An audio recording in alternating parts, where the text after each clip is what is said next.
walang katawan. Pinagtuhan kasi yan.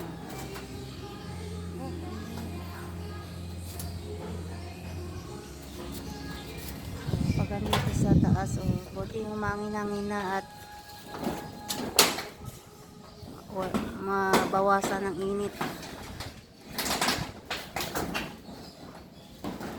Yun, ito po yung warehouse dito sa likod na to.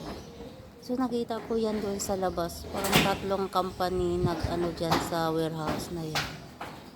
Ayan, warehouse na yun.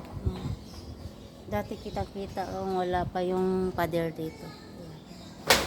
Malaki po itong warehouse. Parang halos 1 hectares din yata itong warehouse na to.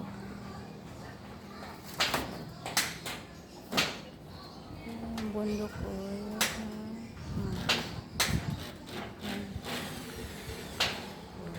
Dati wala pang mga bahay, ngayon na nakikita nyo yung malalaki ng bahay.